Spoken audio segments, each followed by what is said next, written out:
مزنترین گولا کردستان بهروانی برامدان نوش بو گشتیاری تی گنجناندن اواکوا پارکشی نوحاتیه چیکرن که جبو میوانان به هیجای پیشوازی بکن سازیا کل بر بهروانی هاتیه وکرن حوزه جبو زاروکان و گیهیشتیان شمتو که ناوه رستورانت، کافتریا، اوتیل جی لگل هف و دناو هفدانه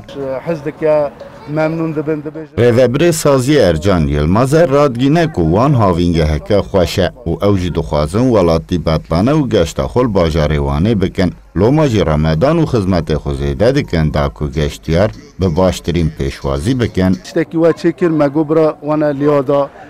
بو ملتی ما یاترمه که باش لیا کری ام حز دکن انسانی محمو بنا لیا مملکتی محمو بنا لیا ده ام حز دکن انشالله پرخ باش بیانی اول 10 سال بریا نها ما پروژه که آکی ما در خدمتگو بون وانه بو ملتی ما وانه برا نشنه داری مالی برا مملکت خدا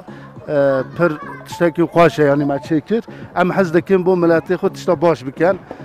اول 10 سال تابی پاندمی چه بو هندکی سخنتی ما چه بون اما دایمیشی بو ملتی مدبه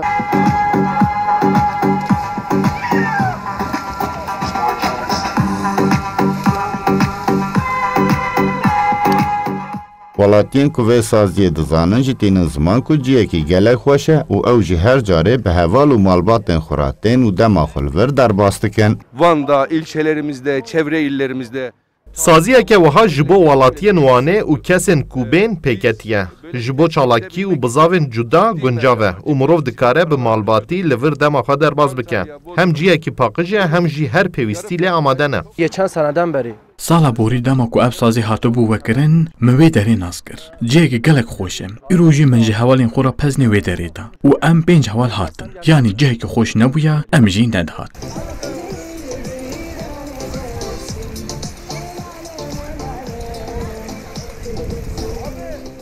ارجان و شریک خوراد گینن کش برنها هاتون چوین ایران کیمه و شرط پاندمی هنه زیده مشتری نبنجه و پروژه خو باورن او ده هم او همچی مشتری ایوان جوه سازی سوده ببینن صدق ارن کردستان 24 وان